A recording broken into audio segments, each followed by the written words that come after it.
will start a world war goes by many names.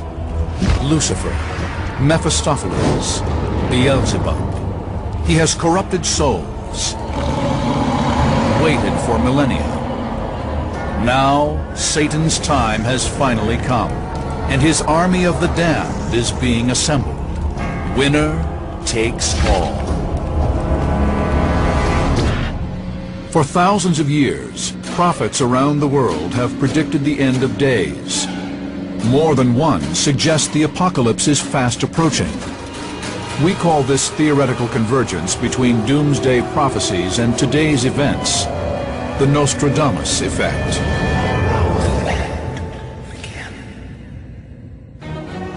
Does the devil really exist?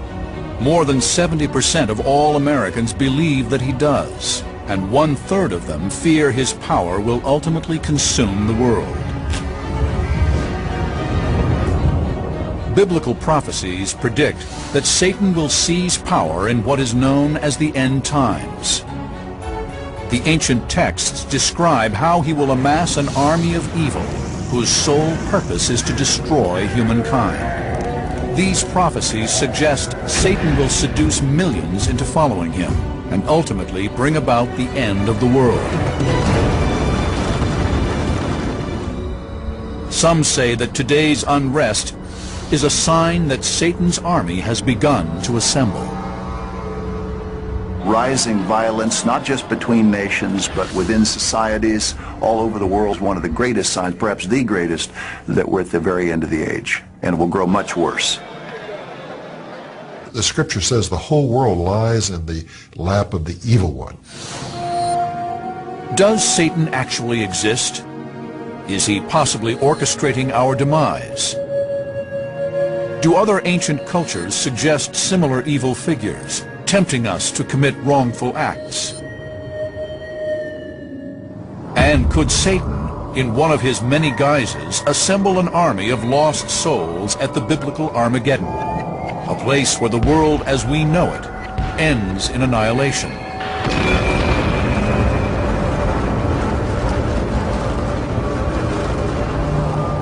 We will neither refute nor endorse these theories, merely present the evidence.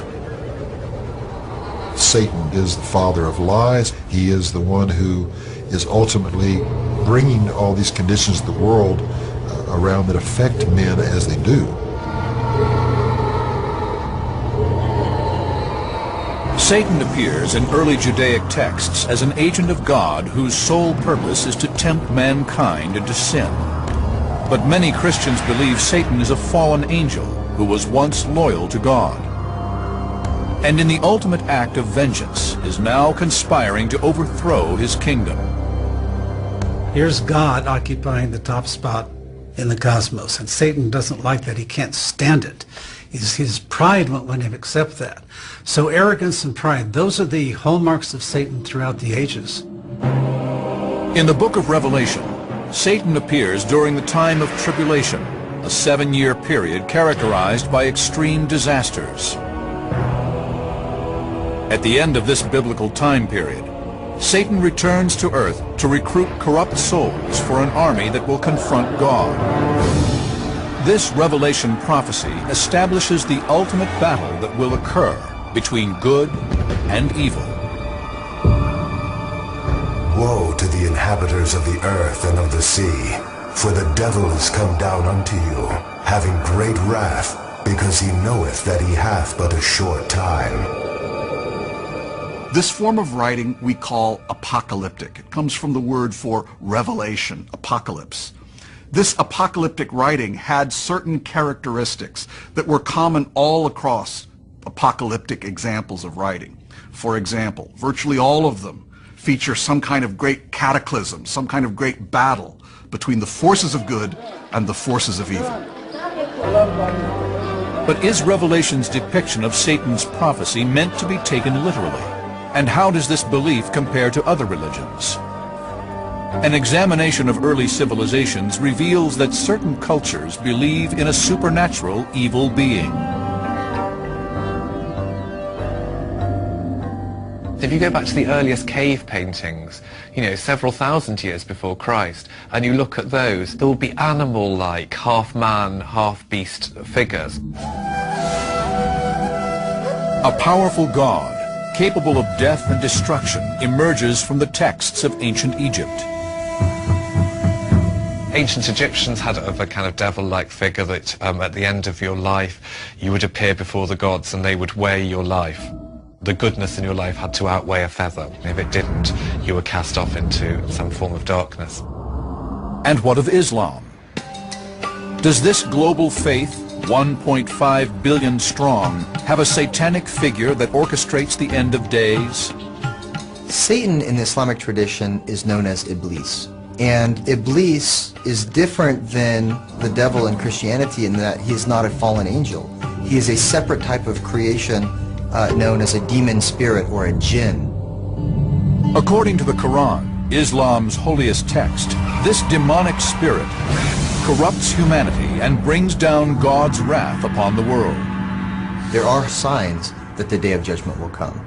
There'll be all kinds of catastrophes. According to traditional Islamic beliefs, the end of the world will be preceded by two distinct catastrophes, a red death and a white death. Before the Qiyams rise, two deaths will occur, one death red and the other white. These will kill 5 out of every 7 persons. The red death will occur by means of killing, and the white through epidemics. Interpreters believe that these two forms of death correspond with 2 of Revelation's 4 horsemen of the apocalypse. In Revelation, the red rider brings death by war, the pale rider by sickness.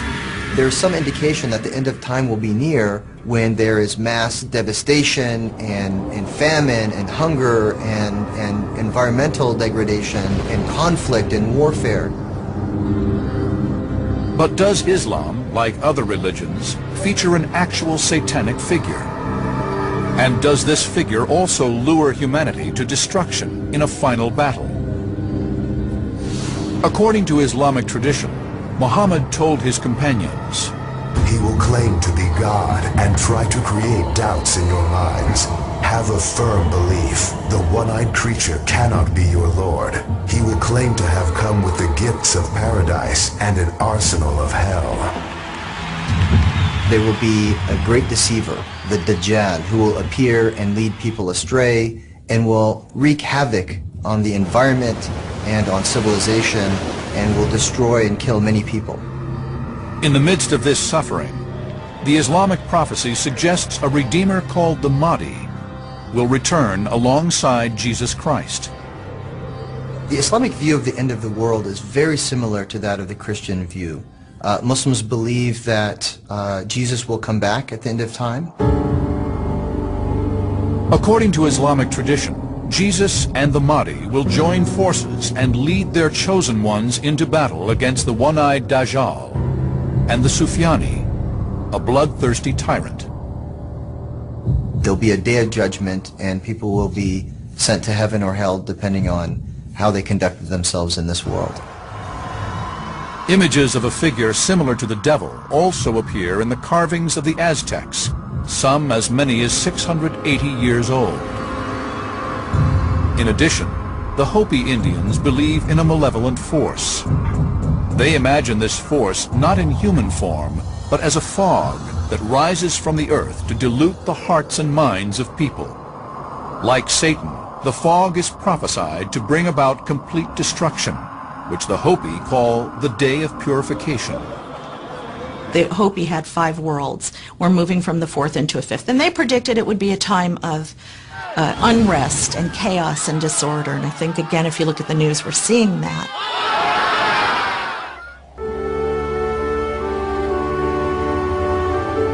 The Hopi doomsday prophecy gained attention in 1958 when a minister driving along an Arizona highway offered a ride to a Hopi elder.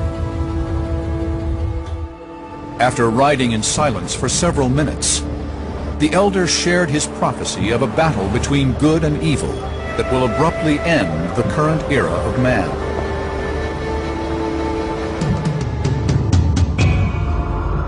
The world shall rock to and fro. The white man will battle against other people in other lands with those who possess the first light of wisdom. There will be many columns of smoke and fire, will cause disease and a great dying. Some interpreters of the Hopi prophecy say the white man could refer to Western nations, and that those who possess the first light of wisdom may refer to the world's earliest civilization in Mesopotamia, now the site of Iraq.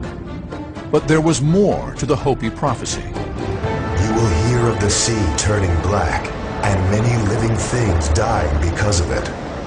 They also predicted that there would be an astronomical event. You will hear of a dwelling place in the heavens that shall fall with a great crash. It will appear as a blue star.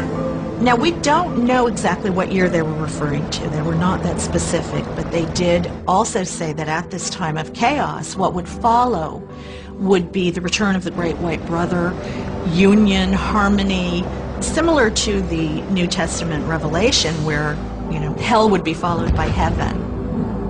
Both the Hopi prophecy and the Bible suggest that man's demise will be triggered by God's effort to purge the world of evil. For many, the similarities between the prophecies of Islam, the Hopi, and Christianity are more than coincidence. Some believe they are evidence that one supernatural figure of evil exists to lead the world toward a final cataclysm. A cataclysm that may take place here, in the very heart of the Holy Land. Ancient texts suggest that Satan will lead an army of evil against Jesus and God's forces on earth, and that this battle will lay waste to the world. If so, that final battle, according to biblical prophecy, may take place here, Jerusalem, Israel. For millions, it is the world's holiest city. Here, three great religions have converged: Islam, Judaism, and Christianity. According to one biblical prophet, Ezekiel, Jerusalem is where a great destruction will take place. His prophecy, dated around 586 BC, is recorded in the Old Testament. I will bring them out from the nations and gather them from the countries, and I will bring them into their own land. God said throughout the Old Testament that in the last days, I will draw my people from the four corners of the earth back to the land of their forefathers, Palestine. This roughly 40-mile wide stretch of land between the Mediterranean Sea and the River Jordan has been besieged by violence and war since the dawn of man. The United Nations established land for a state of Israel here in 1947, and the Jewish people who populate this tiny nation have struggled to survive ever since. The Bible says that God set Jerusalem at the center of the nations and placed the rest of the nations around her. I describe Israel as the epicenter of the world, Jerusalem as the epicenter of Israel, and the Temple Mount as the epicenter of Jerusalem. Those who accept Ezekiel's prophecy that Israel marks the site of our ultimate doom also look to another Old Testament prophet, Zechariah. In 518 BC, he recorded his prediction that Israel would regain the city of Jerusalem. On that day, the Lord will shield those who live in Jerusalem, so that the feeblest among them will be like David, and the house of David will be like God. Israel captured East Jerusalem in 1967 in what has come to be known as the Six-Day War. Some believe this pivotal event precipitates the beginning of the end, one step closer to Satan's reign on earth. A third biblical prophecy offers yet another sign of the end times. It is from the book of Daniel, written over 2,000 years ago. In the days of these kings shall the God of heaven set up a kingdom which shall never be destroyed. Some Bible scholars interpret this to mean Christ would return during the time of the Roman Empire to defeat Satan. But that vast empire collapsed over 1,500 years ago. However, some say that Daniel's prophecy refers to our own time and the modern descendants of ancient Rome. They point out that in 1993, nations and kingdoms that were once part of the Roman Empire reassembled into the European Union. The EU now consists of 27 member states across the European continent. European Union and other nations around the world are trying to pressure Israel to give up more and more land to the Palestinians, particularly in the West Bank. Do believers see this pressure by the European Union on Israel leading to Satan's battle at Armageddon, or is it merely coincidence? According to the Gospel of Matthew, Jesus told his disciples of several more signs of end times. For nation will rise against nation, and kingdom against kingdom. Christ said you will hear of wars and rumors of wars. Think of the world today. There's rumors of wars with Iran. There's Afghanistan and Iraq. There's rumors of wars almost every day with North Korea. And we're at that place in history where there's a nuclear proliferation. No one really seems to have a good idea of how to manage this. Believers in Satan prophecy point to the Old Testament prophet Ezekiel, who wrote that in the end days, a great military power will threaten Israel from the north. You will come from your place in the far north, you and many nations with you, a mighty army. You will come up against my people Israel like a cloud to cover the land. Some believe there is a direct link between Ezekiel's prophecy and Russia. Just because Russia has in fact started to form a very dramatic military and political and economic alliance with Iran, just because Israel has been reborn as a country, Jews have poured back into the Holy Land, just because a leader of Iran is saying we will wipe Israel off the map, doesn't necessarily mean that these dramatic, apocalyptic Bible prophecies come true in our lifetime. On the other hand, the question is, can you really rule out that possibility given what is happening in our world today? Others argue that looking for connections between prophecy and world politics is a dangerous tendency. The problem with this tendency to identify the enemies that we feel we have at a particular moment and to identify them with the Bible is that now you have a sort of religious endorsement for your anger, for your political or social anger. And that can be a very dangerous tendency. Some Christians suggest Satan's presence in the end times may also be seen in the most controversial book of the New Testament, Revelation. Written by John of Patmos before 70 AD, this apocalyptic vision predicts that a nation to the east of Israel will amass an enormous army. And the 4 angels were released to kill 1/3 of mankind. The number of the mounted troops was 200 million. What it says in the book of Revelation is that the river Euphrates will be dried up to make way for the kings of the east.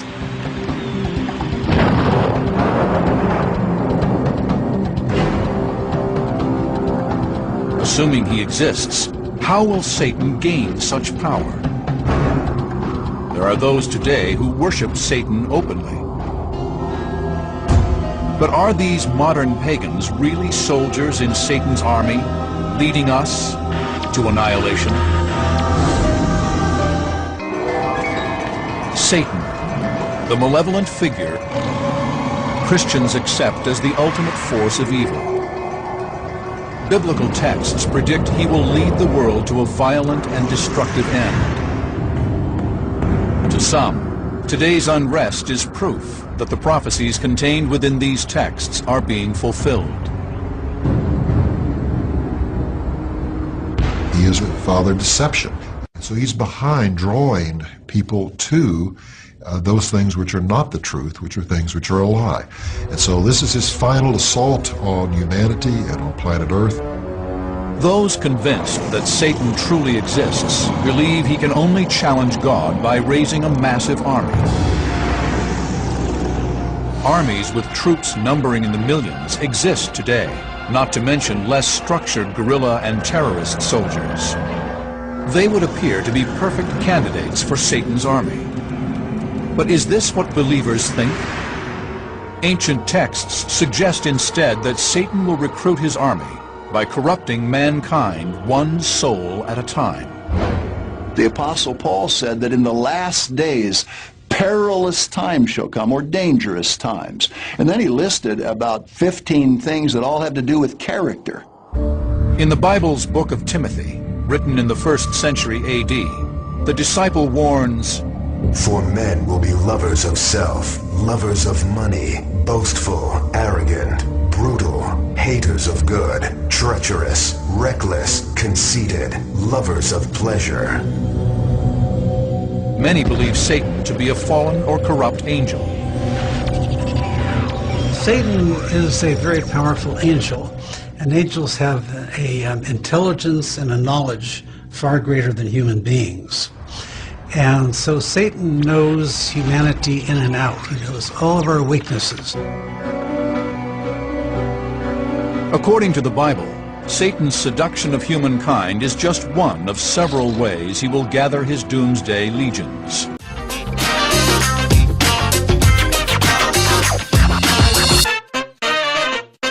One passage in the Gospel of Matthew indicates he will also create false messiahs and cults. 1993, Waco, Texas.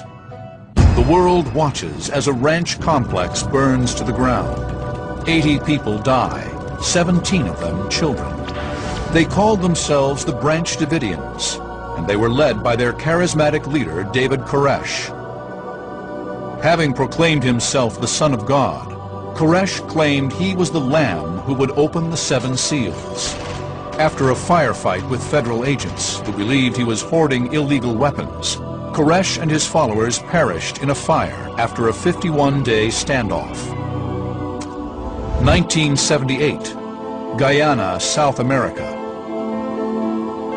Another self-anointed Messiah, the Reverend Jim Jones, believes his commune is under attack and leads more than 900 of his followers in a mass suicide. 1969, Los Angeles, California. Charles Manson seduces his so-called family to commit a series of gruesome murders. Were these men puppets of Satan, recruiting souls for his army? We like to personify kind of feelings and senses of what goes on in the world. Often in terms of individuals, so notorious criminals who go about, carrying out terrible acts of terrorism, kind of inhuman acts of terrorism, that we sort of struggle to understand. I think that is when we start trying to think, well, there is a kind of force for evil in the world that is bigger than any individual. People can easily convince themselves that they're doing good while they're doing terrible things.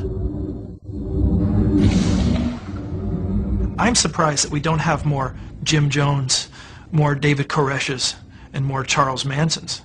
I mean, we're lucky that these people are fairly rare. Much like Christians today, fringe groups, including some satanic sects, believe in Satan's existence and that he will dominate the world as it approaches Armageddon. In nomine Satanas, Lucifer excelsis Dei. One of the more moderate groups is the Church of Satan, founded in 1966 with many adherents across the U.S. Their beliefs tend more toward hedonism, with carnal pleasures leading to greater self-knowledge. Hail Satan! Hail Satan! The best way to explain the philosophy of the Church of Satan is probably that it's a very secular, rational philosophy based on responsible self-indulgence.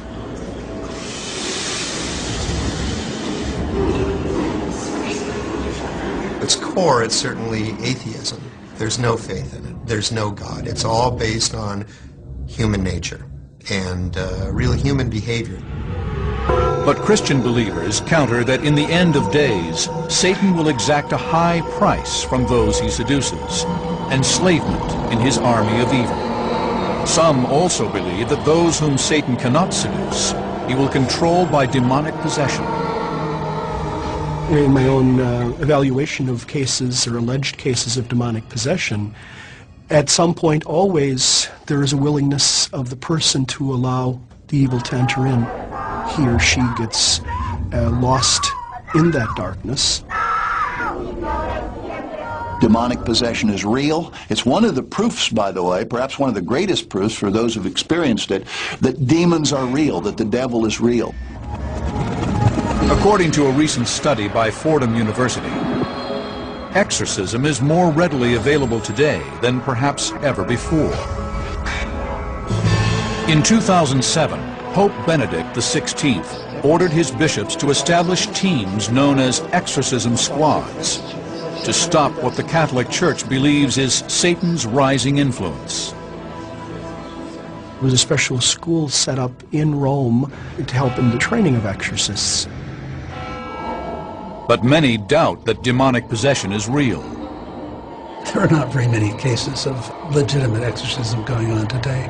Exorcism used to be more common because we didn't know very much about human psychology and how the unconscious can trick us. Even so, certain Christian believers accept that demonic possession is valid. And they fear that Satan continues to use it to gather his army. According to some of these believers, there are more gruesome examples of Satan on earth. They point to the rise in cases of ethnic cleansing, a euphemism for the persecution or massacre of a select population. During a 3-month period in 1994, the Hutu-led militia in Rwanda killed about 800,000 Tutsis in what has been called the Rwandan genocide. For those who believe in the existence of Satan, such shocking events seem possible only through his direction. Satan teaches us many things. The first thing that he teaches us that he's returning. And we are to provide an army for his return. Whenever there is evil, genocide, atrocities that are committed, violations of human rights, destruction of the environment, all of these are evil deeds. And evil, in its essence, is rooted in the teachings of Satan and those who follow his temptations.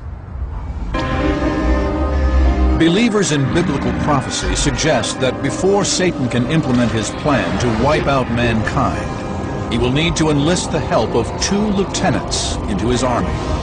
Together, they will become an unholy trinity, and their communion will be one of the last signs that Armageddon is at hand.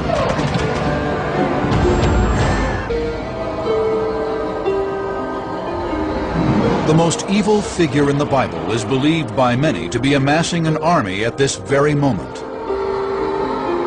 His name is Satan. His plan is to fulfill the prophecy in Revelation that says he will challenge God at the end of time. But before his army can attack, signs must be revealed and events must fall like dominoes, leading to a final confrontation, a poisoned landscape, calamitous events, and the arrival of 2 monsters, the Antichrist and the false prophet, are a few of the signs that Satan's army is assembling.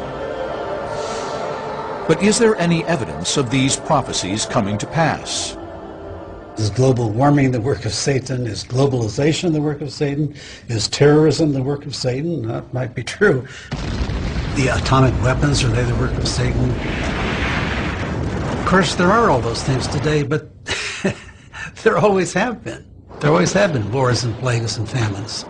So I don't see any reason myself to suppose that any particular thing today is the work of Satan. Certainly there have always been problems in every age, but it's an intensifying of problems. Those are the 2 key elements, greater in intensity and greater in number. and no one seems to be able to figure out what to do about it. Further examination into the book of Revelation may provide clues on how Satan may lead mankind into Armageddon. It says Satan will bring to power two key allies, both men, the Antichrist and a false prophet. The text describes how these figures will help Satan deceive humanity and lead the world to annihilation. According to Revelation, Satan's plan begins when the Antichrist is first introduced onto the world stage.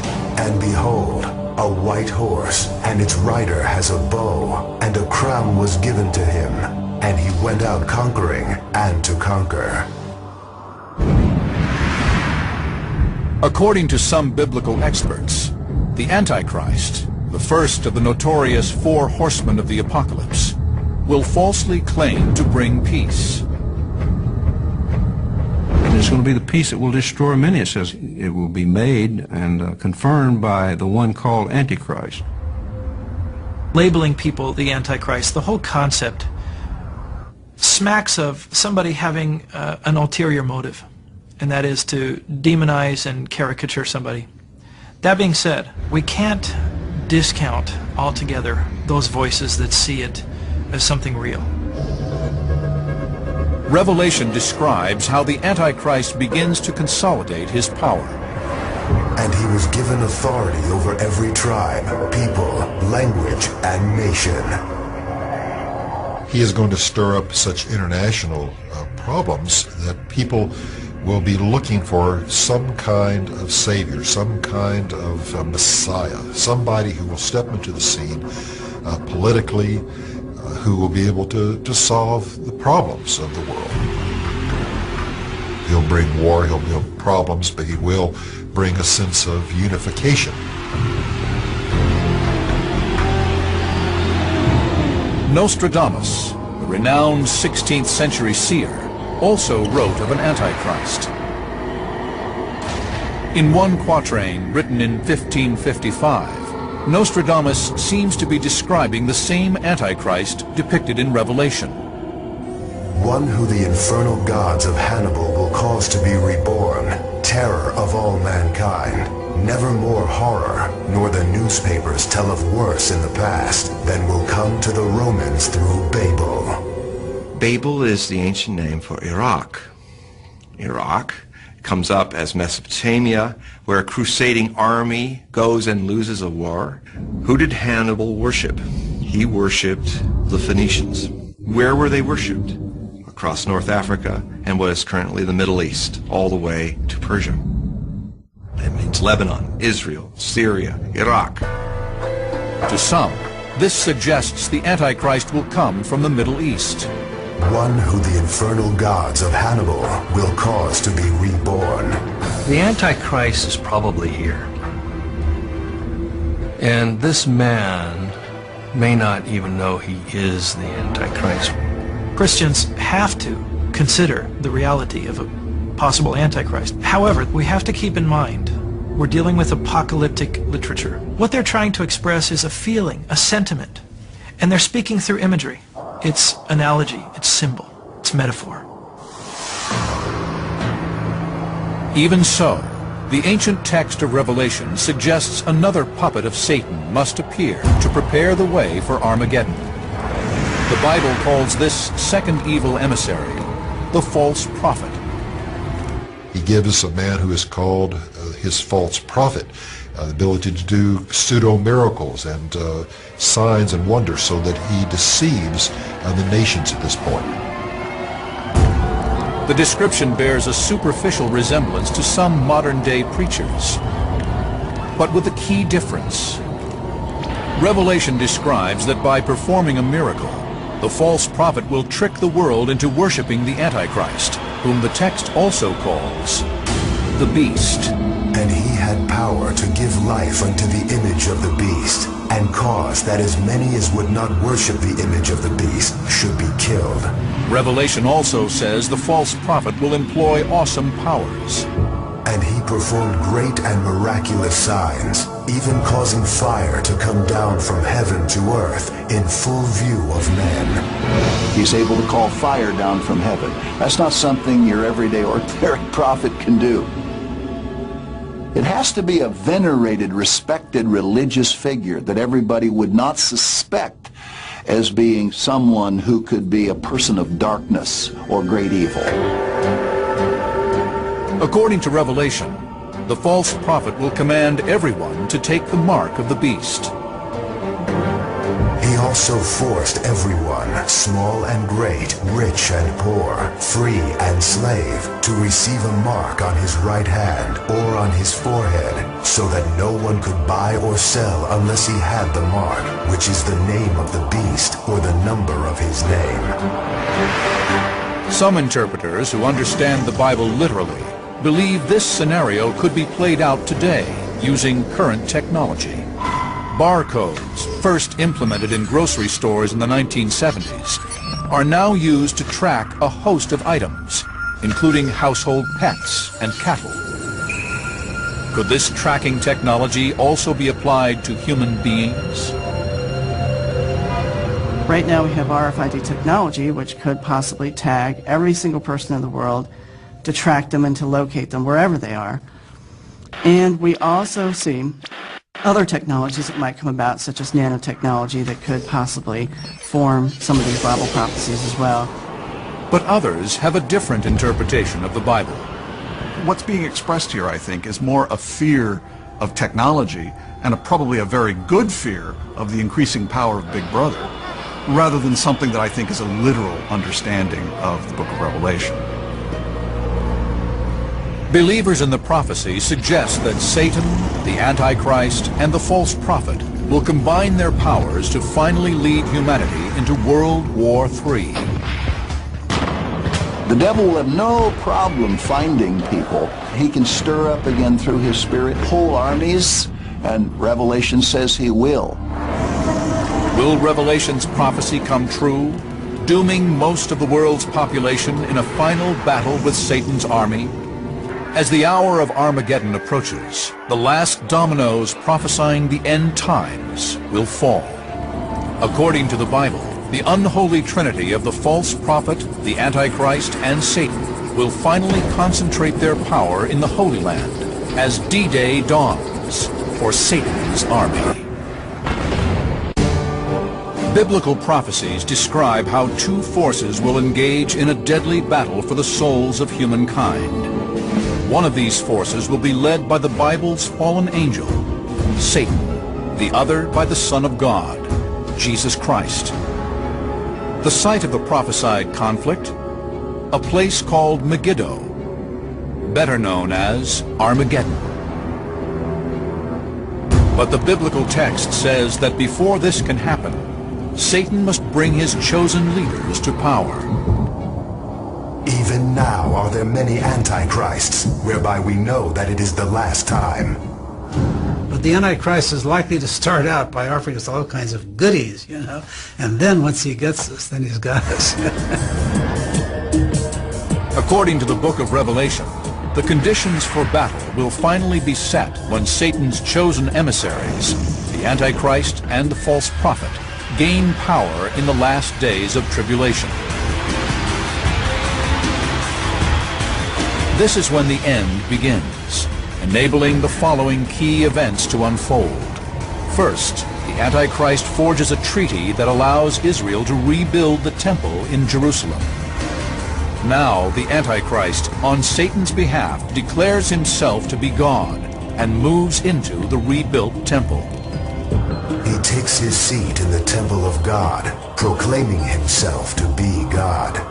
And this is what Satan always wanted, was to be exalted and made like God, or worshipped as God.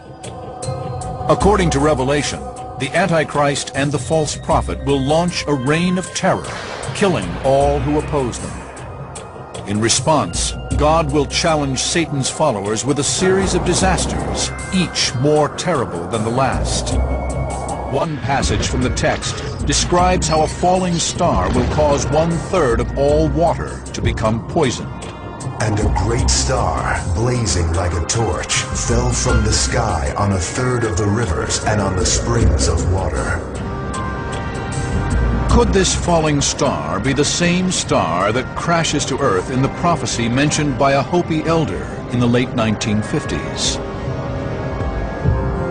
You will hear of the sea turning black and many living things dying because of it. Revelation states that the destruction will intensify with fierce storms. A massive earthquake will reduce cities and mountains to rubble. Islands will disappear, engulfed by tidal waves. The text also describes how a great hail will fall from the heavens, each stone weighing nearly 100 pounds. Is this a veiled reference to some new ice age? The final battle ensues as the world is transformed. The judgment now is coming, and he will be the instrument of bringing it to its final climax. As he raises the nations up against God, he brings all of the nations of the earth against Jerusalem to do battle. Some biblical scholars believe that the book of Daniel describes how great military powers will rise up against the Antichrist, attacking him from the south and the north. The book of Daniel says, armies will surround Jerusalem. Some biblical interpreters suggest the Antichrist will oppose the forces of good with an even larger army of 200 million that approaches from the east. And they come across the dried up Euphrates River, and they gathered at a place called Har Megiddo, which is north of Jerusalem. The prophesied place is a broad valley called Armageddon. Here, according to the Bible, Jesus will make a dramatic appearance to lead the forces of good. Then shall the Lord go forth and fight against those nations, and it shall come to pass in that day that I will seek to destroy all the nations that come against Jerusalem. The final battle between good and evil begins. This is according to John the Apostle, as he recorded in the controversial book of Revelation nearly 2,000 years ago. And I saw an angel standing in the sun, and he cried with a loud voice, saying to all the fowls that fly in the midst of heaven, Come and gather yourselves together unto the supper of the great God, that ye may eat the flesh of kings, and the flesh of captains, and the flesh of mighty men. Revelation provides no details of the prophesied battle, only that Christ and his army are victorious. But some believe the Old Testament prophet Zechariah foresaw the grim aftermath. Their flesh shall consume away while they stand upon their feet, and their eye shall consume away in their holes, and their tongue shall consume away in their mouth. Christ literally dissolves them where they stand. It's a horrific picture in Zechariah 14 of what Christ will do to that great army, and the blood that will flow is quite a picture. Revelation says the Antichrist and false prophet will be destroyed, and that Satan will be chained and imprisoned, ultimately powerless.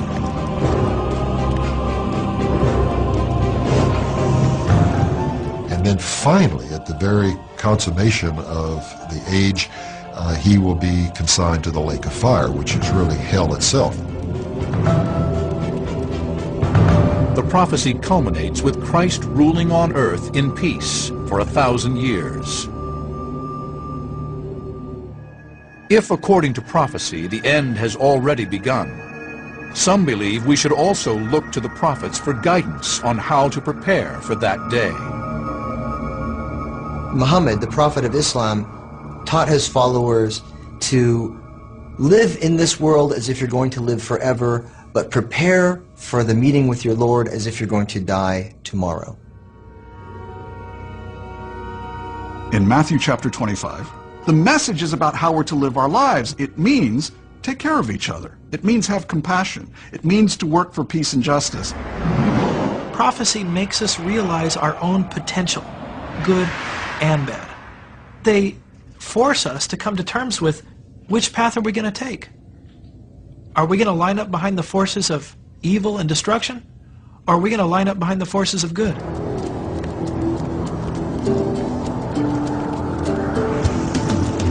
If ancient prophecy is indeed converging with recent history, and the Battle of Armageddon will soon be upon us, some may see it as an opportunity to consider how to change our ways as that final hour approaches.